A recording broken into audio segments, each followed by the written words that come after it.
Bonjour à tous, je suis Barek et bienvenue sur la tribune de Coruscant pour cette nouvelle vidéo des références sur le jeu vidéo Outlaws. J'ai prévu de traiter les références d'Outlaws en 5 vidéos et tous les gameplays que vous verrez proviennent des lives que j'ai réalisés sur Twitch, donc n'hésitez pas à nous suivre là-bas pour découvrir ensemble les prochains jeux vidéo Star Wars. Et bien évidemment, cette vidéo sera full spoiler sur le jeu de base. La dernière planète que j'aborde dans cette série de vidéos références sur Outlaws est Akiva, une planète jungle de la bordure extérieure. La planète a été créée pour le roman Riposte, premier tome de la trilogie éponyme qui se déroule quelque temps après la bataille d'Endor. Dans Riposte, l'Empire, ou ce qu'il en reste du moins, se réunit sur Akiva pour un sommet d'urgence, la planète ayant toujours été sous gouvernance impériale depuis la création du gouvernement. Ainsi, l'amiral Reslone, la générale Julia Shale, le grand moff Valko Pandion, le financier Asion Crassus et l'ancien conseiller de Palpatine Yup Tashu se retrouvèrent dans l'intention de regrouper les forces impériales et de lancer une attaque contre la toute jeune Nouvelle République. Cependant, la réunion échoua en raison de l'intervention de rebelles comme Nora Wexley, une pilote de Y-Wing, et de la rébellion des habitants d'Akiva qui chassèrent l'Empire de leur planète. Bien plus tard, 34 ans après Yavin, dans le roman Renaissance entre les derniers Jedi et l'ascension de Skywalker, Akiva prêta allégeance au Premier Ordre. Mais Akiva n'apparaissant quasiment que dans Riposte, de nombreuses références sont faites au roman. Ainsi, un des experts que Kaivé se rencontre sur la planète n'est autre que Temin Wexley, le fils de Nora et un des personnages principaux de la trilogie Riposte. Temin Wexley est plus connu dans la postlogie par son surnom Snap Wexley, qui lui a été donné par le célèbre pilote rebelle Wedge Antilles, son beau-père. Snap fait partie de l'escadron Black de Poe Dameron et apparaît donc dans Le Réveil de la Force et l'ascension de Skywalker, mais son absence des derniers Jedi est justifiée par une mission qu'il mène dans les comics Poe Dameron. Cependant, Snap perdra la vie lors de la bataille d'Exegol, juste avant que l'énorme flotte des habitants de la galaxie n'arrive à la rescousse de la Résistance. Le véritable père de Temin s'appelle Brentin Lord Wexley, également un rebelle, mais qui a été enlevé sur Akiva par l'Empire lorsque Temin était encore jeune. Nora décida de continuer à servir la rébellion dans l'espoir de retrouver son mari, laissant son fils seul sur Akiva. Enfin, pas vraiment seul, Nora a confié Temin à sa sœur Esmel, mais le garçon préfère conserver son indépendance, c'est pourquoi Kaivé se le retrouve solitaire. Esmel est d'ailleurs présente dans Outlaws, dans la petite ville de Sachin, avec sa femme Shairyn, tous deux originaires de Riposte. Cependant, le roman dit que le couple vit à Mira, la capitale et la ville principale d'Akiva dans Outlaws, alors qu'elles sont clairement à Sachin dans le jeu. Mais bon, il n'est pas impossible qu'elles aient déménagé dans l'année qui sépare les événements des deux œuvres. Temin vit donc à Mira et travaille dans sa boutique de réparation de droïdes, tout ça on le retrouve dans Outlaws. Mais ce qui est très important, c'est que dans Riposte, les protagonistes sont contraints de fuir par l'arrière de la boutique qui mène à une ancienne fabrique de droïdes séparatistes, lieu entièrement repris dans le jeu vidéo, après que Zerek Besh ait retrouvé la trace de Kaivé. En effet, pendant la guerre des clones, Akiva avait rejoint la Confédération des systèmes indépendants et une importante usine y a été cachée. Le design créé pour Outlaws reprend d'ailleurs beaucoup celui de l'usine de Geonosis vue dans l'attaque des clones. Et en raison du lourd passé séparatiste d'Akiva, de très nombreuses références à la guerre des clones sont faites dans Outlaws. Déjà, on retrouve des droïdes de combat de série B1 un peu partout, mais un en particulier a retenu mon attention. En fait, juste avant de passer par l'arrière-boutique de Temin, Kaivé passe juste à côté d'une sorte de table d'opération avec un B1, et lorsque les deux personnages se quittent après que Temin ait amélioré le speeder de Kay, cette dernière conseille au garçon de se trouver un moyen de se défendre face aux hommes de Surat Nuat, un personnage sur lequel on reviendra. Hey, Surat's guys aren't messing around. If you're gonna run a shop like this all on your own, I'm not afraid of Surat. I'm just saying, with these syndicates, you gotta watch yourself. Or at least get some backup. I'll think about it. Thanks, Kay. You ever need anything fixed, you know where to come. Ces deux éléments suggèrent que Kaivé a incité Temin Wexley à construire Monsieur Os, le druide garde du corps de Timid dans la trilogie Riposte. Monsieur Os est un druide très particulier. Déjà physiquement, il a pas mal été modifié par Temin, mais c'est surtout sa psychologie de psychopathe qui ressort. En effet, Monsieur Os aime bien massacrer et démembrer toute personne qui oserait mettre la main sur son maître Temin. Cependant, le droïde sera détruit durant la bataille de Jakku, mais remis en fonction dans les comics Poe Dameron grâce au code de Monsieur Os conservé par Temin. Mais après la mort du pilote lors de la bataille d'Exegol, ses amis de l'escadron Black se retrouvèrent sur Ajan Kloss pour lui rendre hommage et brûlèrent le code de Monsieur Os pour que le droïde rejoigne son maître disparu. Et pour l'anecdote, le nom de Monsieur Os, ou Mr. Bones en VO, vient de l'appellation du modèle du druide en anglais B1 Battle Droid, B-O-N-E, Bones, Mr. Bones. Mais revenons à Outlaws, qui sous-entend donc que Kay West a influencé l'intention de Taemin à construire Monsieur Os. Le problème est que le roman Riposte établit que Taemin a fabriqué Monsieur Os l'année où sa mère est partie rejoindre la rébellion, et la nouvelle The Buy-In du recueil From a Center Point of View Return of the Jedi, qui se déroule la veille de la bataille d'Endor, indique que Nora a rejoint l'Alliance 3 ans plus tôt, ce qui place l'adhésion de Nora aux rebelles et à la création de Monsieur Os 1 an après Yavin, soit 2 ans avant Outlaws. Pour continuer sur les références à la guerre des clones, c'est sur Akiva que se trouve l'expert caché, un droïde commando de série BX comme ND5, appelé MT7. Grâce à MT7, Kay West peut décrypter les transmissions trouvables en explorant les débris en orbite des différentes planètes du jeu. Il y a au total 16 transmissions racontant 4 histoires différentes. La première concerne donc Akiva, où la superviseuse en chef Poreni de l'usine de production séparatiste livre une commande de droïdes de combat B1 sur Akara, une planète qui provient d'un comic légende The Clone Wars uniquement sorti au Royaume-Uni, où il y a effectivement une base séparatiste construite dans l'habitat naturel des Akaran, 2 petits insectes sentients qui ont envoyé un appel à l'aide à la République Galactique. Cependant, dans Outlaws, un certain C5DS contacte Poreni pour lui apprendre que le général Grievous en personne n'est pas content de l'efficacité des droïdes B1 face aux forces républicaines, poussant alors Poreni à proposer un nouveau modèle, le BX. Outlaws laisse donc supposer que les droïdes commando de série BX ont été créés au début de la guerre des clones, vu que l'on en voit dès la défense de la station Rishi dans The Clone Wars, mais dans le jeu Jedi Survivor, on apprend qu'un droïde commando a été construit 5 cycles avant le début de la guerre des clones. Une autre histoire raconte la vie de Séphine Garobi, qui dit s'être écrasée sur Toshara pendant la guerre des clones, puisqu'elle évoque des soldats clones. Elle est la seule survivante du crash, et via son témoignage, on apprend que la Lune était totalement isolée du reste de la galaxie jusque-là, au point où aucun hyperpropulseur ne s'y trouvait, et que c'est elle qui a appris le basique, la langue commune de la galaxie aux habitants. Mais Séphine est tout de même parvenue à réparer sa navette de transport et repartit pour Felucia, une planète qui a été le théâtre de plusieurs batailles durant la guerre. Lorsque Kay récupère toutes les transmissions, elle l'amène à une cache séparatiste sur Akiva qui contient une tenue très particulière, l'ensemble perturbatrice. Cette tenue a été créée par la docteure Aya Pelorian, directrice de recherche des séparatistes, et est capable de produire un champ d'amplification d'armement de plus de 2 mètres grâce à des fibres de cobolite. En gros, un champ ionique qui perturbe tout ce qui est mécanique, dont les droïdes. Cette merveilleuse technologie a donc été jugée trop dangereuse pour l'armée séparatiste et a été enfermée ici sur Akiva, probablement pour que la République ne mette pas la main dessus. Et d'ailleurs, le logo même du décryptage a un petit détail caché où l'on distingue en or beige Hello There, la célèbre réplique d'un Jedi barbu. Hello there. General Kenobi. Toujours par rapport à la guerre des clones, la cache de Jet Cordo, située au nord du Grand Bassin, lieu d'ailleurs présent dans Riposte, était en réalité dans une ancienne base séparatiste d'après les symboles de la Confédération des systèmes indépendants, et une armée de droïdes désactivés et visibles via une vitre. Dans Riposte, on nous parle parfois de speeders présents uniquement sur Akiva, des balabala. Et Outlaws nous offre enfin le visuel de ces véhicules qui sont en fait d'anciens STAP pour système de transport aéroporté personnel, un modèle de speeder utilisé par les droïdes B1 depuis l'invasion de Naboo par la Fédération du Commerce. La Fédération du Commerce est d'ailleurs mentionnée dans la description de la station Akra en orbite d'Akiva, puisqu'elle appartenait au groupe au moins jusqu'à la guerre des clones. Mais après la fin de la guerre, elle s'est transformée en comptoir de commerce indépendant.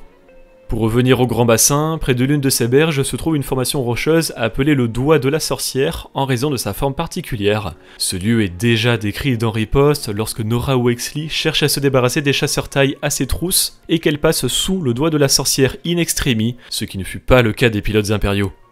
La formation rocheuse a d'ailleurs reçu ce nom des Ayako, une ancienne espèce originaire d'Akiva, aujourd'hui apparemment disparue, et évidemment citée dans Riposte.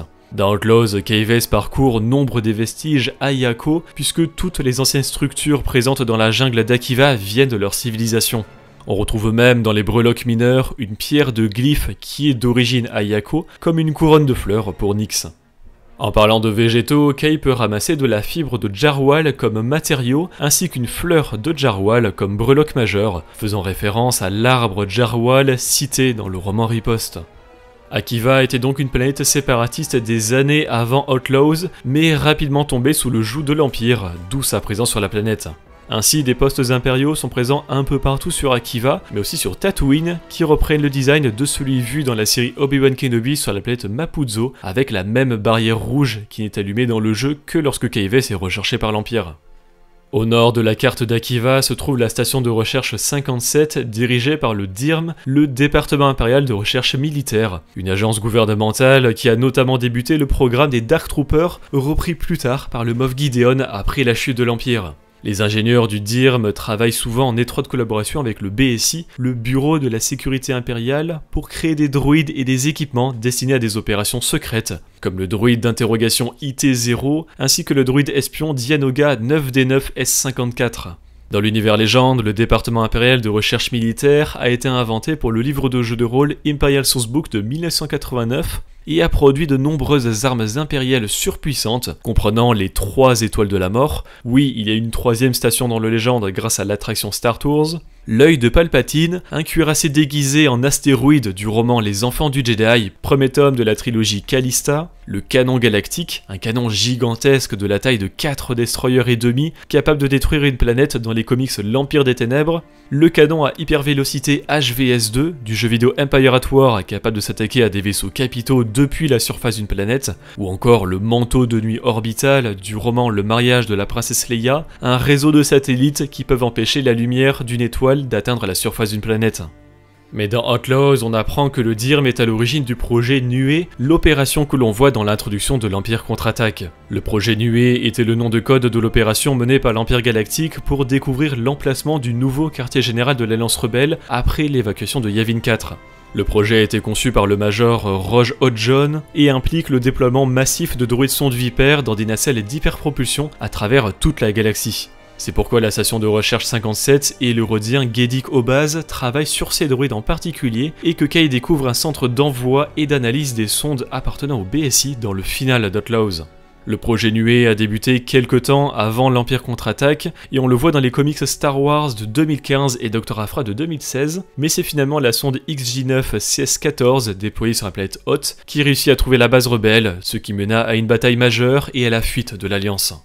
En infiltrant la base du BSI de Sliro, Kay découvre plusieurs rapports de droïdes sondes Viper. Le premier vient de la Viper 058 V2353 qui dit avoir enregistré des discussions entre des fermiers de la planète Vasek. Malheureusement pour lui, un homme du nom de Ronnie a été pris en flagrant délit alors qu'il exprimait l'intention de voler des générateurs impériaux. Le BSI est alors intervenu pour s'occuper de sa famille et lui. Vasek est une planète de la série animée The Clone Wars, dont une de ses lunes, Vasek 3, accueille le repère du général Grievous, qui est attaqué par les Jedi Kit Fisto et Nadar Veb. Pour l'anecdote, le design de Vasek, qui apparaît dans l'épisode 10 de la première saison de The Clone Wars, est en réalité repris de celui de Rhodia, apparu dans l'épisode 8, lui-même issu de Tess du film The Clone Wars. Il n'y a que l'inclinaison de l'image et la colorimétrie qui ont été changés. Un autre rapport qui provient de la Viper 071 V8852 annonce qu'un cargo léger YT 2400 corélien est soupçonné de trafiquer de la contrebande sur Plexis. Plexis est une planète peu développée, mentionnée pour la première fois dans le canon dans le jeu vidéo Uprising, mais à l'origine dans le supplément de jeu de rôle légende Galaxy Guide 10 Bounty Hunters. Le cargo léger 2400 est lui un modèle de vaisseau corélien, comme le Faucon Millennium, qui est lui un YT 1300, que l'on connaît principalement via l'Outrider dans l'univers légende, le vaisseau du contrebandier Dash Rendar dans le projet multimédia Les Ombres de l'Empire. Dans la station de recherche 57, il est possible de trouver le rapport du BSI de Gedik, le rhodien que Kayves vient recruter dans son équipe et qu'elle connaît depuis son enfance sur Cantonica. Le rapport révèle que Gedik travaille à la fois pour le syndicat Pike et le clan Hutt dans la fabrication de droïdes destinés à des combats en cage clandestins, le genre d'événement que l'on découvre dans le film Solo sur Vandor. Et dans le rapport du BSI de Rikoves, la mère de Kay qui a abandonné sa fille à Canto Bight, on apprend qu'elle a réussi à s'infiltrer dans les réseaux de la Banque Galactique et de la Cour Impériale. La Banque Galactique n'était auparavant présente que dans l'univers légende, via entre autres le roman Un coup du paradis, premier tome de la trilogie Yann Solo, où le contrebandier a tenté d'y retirer de l'argent avant d'apprendre que ses comptes avaient été gelés par l'inspecteur de la force de sécurité corélienne Al Horn. Et la Cour impériale, ou la Cour de l'Empereur, est un groupe qui réunit les hauts gradés de l'Empire les plus proches de Palpatine. On y retrouve par exemple le Haut Conseil impérial dirigé par le Grand Vizir Mas Amedda, ainsi que les conseillers de l'Empereur que l'on aperçoit dans le Retour du Jedi. Même si Akiva fait partie de l'Empire Galactique, la planète est en réalité sous-dirigée par la satrapie de Mira, la capitale d'Akiva. La satrapie tire son nom de l'Empire perse des Achéménides du 1er millénaire avant Jésus-Christ, où la satrapie était une division administrative de l'Empire. La satrapie de Mira a bien évidemment été créée pour le roman Riposte, avec Akiva où elle fait appliquer les lois impériales jusqu'à la révolution des habitants, qui fit prendre conscience aux satrapes de la colère de la population et leur allégeance changea pour la Nouvelle République. Dans Outlaws, un des satrapes d'Akiva est mentionné, Isra Dirus, qui est également le gouverneur de la planète. Le jeu le mentionne d'ailleurs mal, puisqu'il est orthographié Isra Dirius. C'est Dyrus qui a accueilli la réunion des impériaux sur Akiva après la défaite d'Endor, mais suite à la colère croissante de la population de Mira, l'amiral Reslone abandonna Dyrus aux révolutionnaires. J'ai cité à plusieurs reprises Mira, la capitale d'Akiva, il est temps de se pencher un peu dessus. Mira apparaît donc pour la première fois dans Riposte, dirigée par la satrapie, et donc par extension par l'Empire. Mais Outlaws, de par son système de réputation, a dû y ajouter des syndicats du crime. C'est pourquoi sont ajoutés la présence du syndicat Pike et du cartel des Hutt. Et ce dernier est dirigé sur Akiva par le Sullustéen Surat Nuat, originaire de Riposte évidemment. Surat Nuat est dans le roman un gangster qui réside sous l'Alcazar, la cantina que l'on retrouve aussi dans Outlaws, et dont le nom est écrit en gros en eurobèche. Afin de négocier sa liberté avec la naissante Nouvelle République, il a recueilli des informations compromettantes contre les impériaux, mais s'est fait voler ses caisses par le jeune Temin Wexley. Surat envoya alors plusieurs de ses sbires à la boutique de Wexley, dont la courrivar Macarial Gravine, non citée dans Outlaws, puisqu'elle est la propriétaire d'une des cartes d'accès au coffre-fort Hutt d'Akiva. Au final, la Nouvelle République récupéra bien les données, prouvant que l'Empire avait des relations avec des organisations criminelles, mais Surat et plusieurs membres de son gang que fuirent Akiva suite à une campagne de répression contre le crime organisé mis en place par la Nouvelle République. Et ce qui est aussi très intéressant est la reprise d'un élément marquant de Surat Nuat dans Riposte, le fait qu'il est sous l'Alcatraz son frère Rutar Nuat, congelé dans de la carbonite comme bureau, après que ce dernier n'ait pas aimé que Surat ait tué leurs parents. On se demande bien pourquoi. Les rues de Mira cachent également un autre personnage important de Star Wars, Landonis Balthazar Calrissian. Bien évidemment, Lando se trouve à une table de sabak, après une série de quêtes passant par Kijimi entre autres, qu'Aivas a l'opportunité de l'affronter. Le contrebandier porte d'ailleurs une tenue qui semble être un mélange de celle qu'il porte dans le film Solo en jaune, avec sa cape bleue de l'Empire contre-attaque. Le personnage sera de retour dans le premier DLC d'Outlaws Wildcard, toujours autour d'une histoire de sabak. Lando est aussi un des experts du jeu qui permet donc à Kayves d'acquérir de nouvelles capacités, comme celle qui s'appelle le Plan A et qui donne de nouvelles opportunités à Kay de tricher lors des parties de sabak, en cachant une troisième carte dans sa manche, alors que le Kessel Sabak se joue avec uniquement 2 cartes dans la main, pas une de plus, pas une de moins. Il s'agit en fait du même genre de triche que faisait Calrissian dans le film Solo, où il gardait dans sa manche un Psylop, la meilleure carte du jeu dans la version du film, le Coraline Spike, présente normalement en 2 exemplaires, c'est pourquoi Han s'offusque lorsqu'il perd, probablement parce qu'il avait déjà vu les 2 Psylop passer. À cette période, Lando Calrissian est plus ou moins impliqué dans l'Alliance Rebelle, et c'est notamment via lui que nous découvrons une cellule rebelle sur Akiva, qui dispose de X-Wing T-65B et de A-Wing RZ-1. Cependant, dans Riposte, la révolution qui se déroule contre l'Empire n'a rien à voir avec les actions de l'Alliance, c'est réellement la population qui décide de choisir la Nouvelle République comme nouveau gouvernement. Et l'absence des rebelles sur Akiva plus tard est justifiée par le fait qu'ils ont été découverts et que la bataille finale d'Outlaws se déroule en orbite d'Akiva. D'ailleurs, après avoir fini l'histoire principale, les rebelles ont quitté leur base et les débris du Revelator, le destroyer stellaire de Siliro, restent en place et sont explorables avec de nouveaux trésors à obtenir. Dans l'Alcazar, la cantina de Mira sont mentionnés à un moment les cubes de chance. You don't get it. The players in that basement club are legends. Best in the galaxy. Trust me, you're better off betting on chance cubes. Faisant référence au petit dé bleu et rouge qu'utilise le toydarien Watto dans la menace fantôme lorsqu'il a besoin de faire un pari. Les rues de Mira sont infestées de singes lézards kowakiens comme Salacious Bikram du palais de Jabba sur Tatooine, et c'est dans ces rues que l'on peut entendre la mention de Chara dans une discussion entre un Stormtrooper et un Mon Calamari. You're behind on taxes, citizen. I don't owe you anything. You pay the satraps and they pay us. See how this works? But my Chara crop doesn't seed until the monsoons are over. Don't worry, the Empire will take care of you. Yeah, we got a nice cozy prison ship in orbit. No Chara up there. Fine, fine. I can get you the money. I swear. Chara est en fait une planète mentionnée rapidement par le gouverneur Tarkin dans le roman Throne Trahison, dernier tome de la trilogie Throne, et qui a aussi droit à une petite mention dans le roman légende The Clone Wars Pas de prisonniers, comme planète produisant du CAF, le café de Star Wars. Une des quêtes secondaires de Kay dans Outlaws est de retrouver les chambres fortes de Jet Cordo, l'ancien propriétaire du Trailblazer. Au fil des différents messages que l'on arrive à récupérer, on découvre que l'équipe de Cordo a assez mal fini après une série de décisions qui ont entraîné plusieurs morts. Et à ce propos, dans une chambre forte sur Akiva située dans un ancien temple Ayako, Kay trouve une note d'un certain Lon adressée à Kiba avec l'annonce de son départ pour Takodana en fuyant la protection des Hutt. Takodana est une planète du réveil de la force où se trouve le château de Maskanata, lui aussi très présent à l'époque de la Haute République. Et Cordo conclut la première partie de son journal, l'héritage de Jet Cordo, par la phrase « Ainsi ai-je parlé », la célèbre réplique de l'Ugnaught Quill dans The Mandalorian. Just don't lose that holotracker and the discs. Because we don't want anyone else to find these vaults and take the score. I have spoken. I will help you. I have spoken. Les mondes d'Outlaws sont parsemés de diverses caches contenant des coffres, et chaque cache appartient à un personnage. Malheureusement, je n'ai trouvé aucune référence intéressante sur l'entièreté des caches, à l'exception d'une sur Akiva, qui serait la cache de IG-24, probablement un droïde de série IG comme les chasseurs de primes IG-88 dans l'Empire contre-attaque, ou encore IG-11 de The Mandalorian.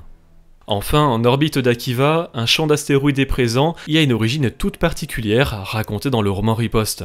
À une époque inconnue mais lointaine, Kinro était une comète qui devait se frayer un chemin à travers les mondes du noyau. Avant que la comète n'atteigne la bordure médiane, l'ordre Jedi s'est réuni et l'a détruite par la force au prix de la vie de plusieurs Jedi. Certains d'entre eux perdirent même leur esprit en brisant la comète d'après les récits. Les restes de Kinro formèrent alors un champ d'astéroïdes en orbite autour d'Akiva, les mêmes débris représentés dans Outlaws.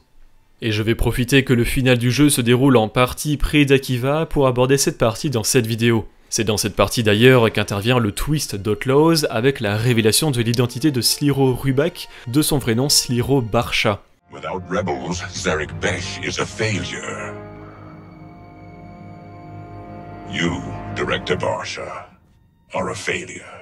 Et avec l'annonce de ce nom, on se rend compte que Sliro était déjà apparu avant Outlaws. En effet, après le début de la guerre des syndicats orchestrée par Dame Kira de l'Aube écarlate visant à déstabiliser l'Empire et à détruire les Sith dans les comics Wars Bounty Hunters puis Crimson Reign, Sliro Barsha avait la position parfaite pour observer les événements de la pègre de l'intérieur avec son faux syndicat du crime Zarek Besh.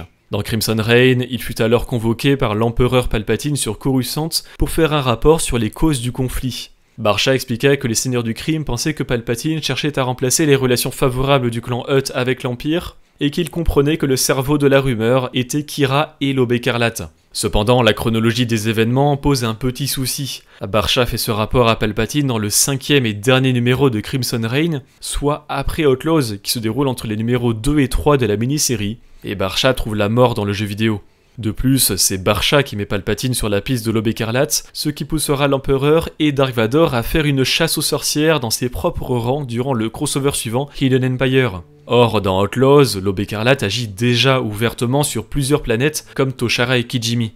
En réalité, la façon la plus logique de replacer tout ça dans le bon ordre serait de mettre la convocation de Sliro Barsha sur Coruscant juste après le raid de Kayves sur la base du BSI et l'intervention de Dark Vador venu réprimander le dirigeant de Zarek Besh. Juste avant l'arrivée du Seigneur Noir des Sith dans le bureau de Barsha, Sliro était en discussion avec la chasseuse de primes Veil, qui décide de ne plus travailler pour lui. Barsha la menace donc, mentionnant ses économies sur Niamos.